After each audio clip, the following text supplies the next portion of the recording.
महाराज जी आपका परिचय? स्वामी चितानंद तीर्थ, गीता घाट आश्रम, राम जानकी मंदिर, सुख तीर्थ। गुरु जी आज यहाँ पे जो प्रोग्राम हुआ है और युवा पथभ्रष्ट हो रहा है, क्या कहना चाहेंगे इस विषय में आप?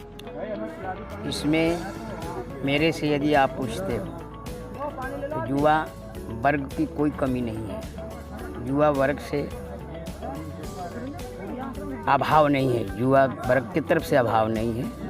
हमारे बुजुर्गों यानी माता पिता की तरफ से अभाव है, क्योंकि माता पिता जो संस्कार देते हैं वही पुत्रों में संचित होता है। आज की हमारी परिपाटी हो गई है, माता पिता बालक ही बुलावहीं, उदर भरे जो धर्म सिखावहीं। यही हम सब धर्म सिखा रहे हैं। अपने पुत्रों को संपत्ति तो देते हैं लेकिन संस्कृति नहीं दे पाते हैं। ये कमी हमारे अभिभावकों की है। इसलिए हम नए युवा वर्ग को नहीं दोष देता हूँ। क्यों? यह भगवान कृष्ण कहते यदाचरति श्रेष्ठते तरोजना सयत प्रमाणम कुरुते लोकस्तदनुवर्तते। जैसे बड़े बुजुर्ग करते हैं वैसे ही हमारे पीछे चलने वाले अनुयायी हमारे करते हैं। इसलिए हम नए युवा वर्ग को नहीं कहते। क्यों नहीं कहते हैं? वो हमारा नकल करते हैं। इसलिए हमें चाहिए था बहुत सतर्क होने के लिए। लोग आमतौर से धारणा बनाए हैं कर्म ही पूजा है। किस प्रकार के कर्म पूजा है? जिस कर्म को हमने धर्म से नहीं जोड़ा वह कर्म पूजा कैसे हो सकता है? जिस कर्म को हम धर्म से जोड़ते हैं उसी को भगवान श्री कृष्ण आनंद कंद कहते हैं। बुद्धि युक्तो जहाति उभे सुकृत दुष्कृते तस्माद योगाय युजस्व योगः स कर्म कौशलम। उसी कर्म को योग कुशल कहा गया है। योग क्या प्रोग्राम हुआ है आपके? आज जो है माँ भगवती आज ही के दिन 2002 में आश्रम में पधारी थी, तो उनका आज जो है आश्रम में प्रकटोत्सव मनाया है हम लोगों ने। और आज ही जो है महावीर योग योगेश्वर भगवान श्री हनुमान जी की जयंती है, तो उस जयंती का उपलक्ष्य में भी यहाँ कार्यक्रम संपन्न किया गया। माता जी हमारे पास आजकल का युवा जो है पाश्चात्य संस्कृति की तरफ दौड़ रहा है, वो संस्कारों से वंचित है, उस बारे में क्या कहना चाहती हैं? ये तो एक ऐसा सवाल है कि जैसे हमारे युवा आने वाले समय की भविष्य की पहचान है, और हमारे युवा जब संस्कार विहीन हो जाएंगे तो हमारे इस देश का क्या हाल होगा? वही हो रहा जो आज हो रहा है। तो संस्कृति और संस्कार, जब तक संस्कृति तभी शोभित होती है जब संस्कार होते हैं। संस्कृति ही संस्कार की प्रदाता है। जिस देश की संस्कृति जितनी महान होती है उतने ही उस देश के संस्कार महान होते हैं। तो हमारा जो युवा वर्ग है इसको सबसे पहले, ये तो हमारा ऐसा एक सवाल है जैसे बिना अन्न के शरीर जीवित नहीं रहता। इसी प्रकार से हमारी पीढ़ी को, हमसे अगले आने वाली पीढ़ी को, उससे अगले आने वाली पीढ़ी को, सबको सबसे ज़रूरी जो है किसी भी तरह से किसी भी प्रकार का हथकंडा अपना करके हम अपने युवाओं को संस्कार संपन्न बनाएं। हम अपने युवाओं को अपनी संस्कृति के बारे में बताएं। तो सबसे ज़्यादा यदि कुछ ज़रूरी है, जितना भोजन आवश्यक है उससे भी ज़्यादा आवश्यक है युवाओं को संस्कार देना, ताकि हमारी संस्कृति बचेगी तो हमारा देश बचेगा। हमारा देश बचेगा तो हम बचेंगे, चाहे साधु हैं, चाहे संत हैं, चाहे गृहस्थी है। सबसे बड़ा राष्ट्र यज्ञ होता है, और राष्ट्र यज्ञ की जो नींव होती है, रीढ़ होती है, वो हमारे युवा वर्ग होता है। माता जी समाज को क्या? आज को तो आज बस यही संदेश है कि प्रकृति की दो धाराएं हैं, सुकृति और विकृति। तो हम मनुष्य हैं, और मनुष्य को जो है दया, प्रेम, करुणा, क्षमा उसके स्वाभाविक कर्म हैं। स्वाभाविक उसके जो हैं ये कार्य होने चाहिए, और उसे श्रेष्ठ धाराओं में रमन करना चाहिए, मनुष्य बनना चाहिए। हम देवता तो बाद में बन जाएंगे, पहले हम मनुष्य बने। मनुष्य बनकर अपने कर्तव्य को देखें। आज मनुष्यता जो खो गई है उसको प्राप्त करने की तरफ हमको चलना चाहिए।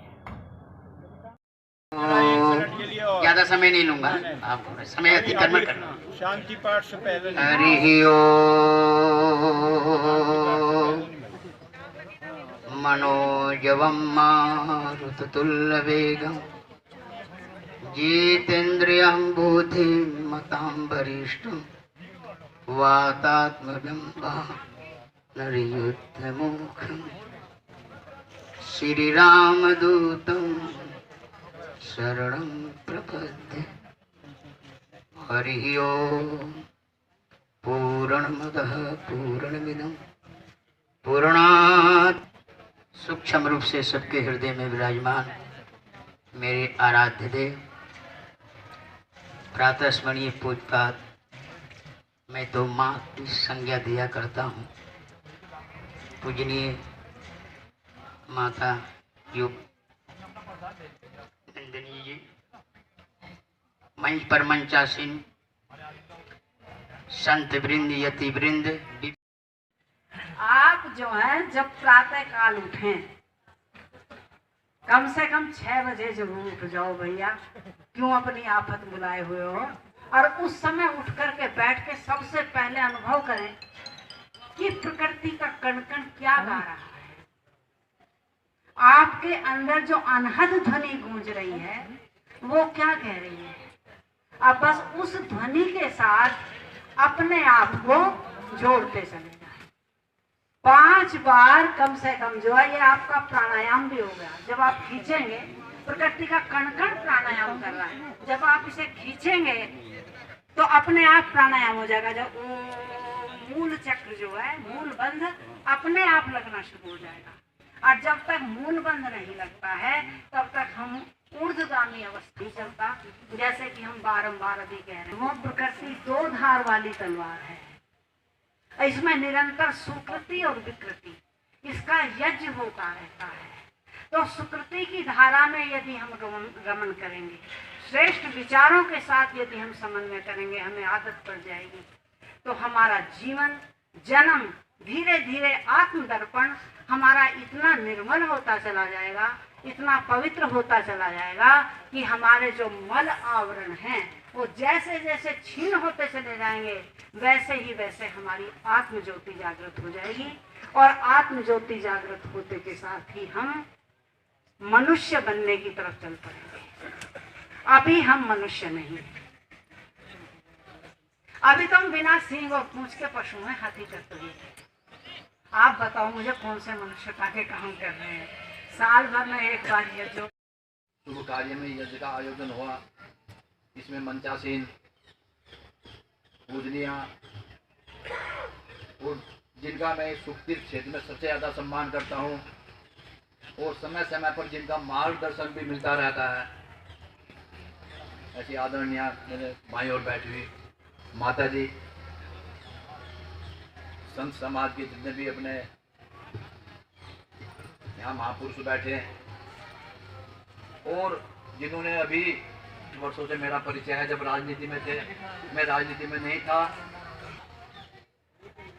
और यहाँ तक पहुँचना क्योंकि 20-25 वर्षों से सुखतीर्थ क्षेत्र में ही लगातार किसी न किसी कार्य में आना जाना लगा रहा।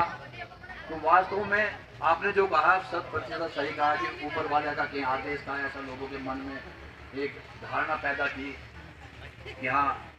अभी सुनो, अभी वातावरण की गंभीरता को जो है अभी तोड़ो। हंसी मत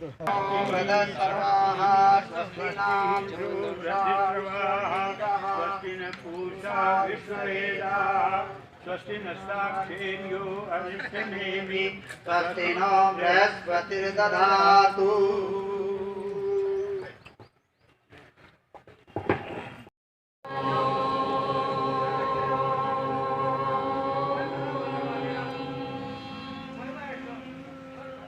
बताइए प्राणायाम हो गया कि नहीं हो गया? हैं? तो यही आज का दिवस प्रारंभ हो रहा है, ये तेरी दया से प्रारंभ।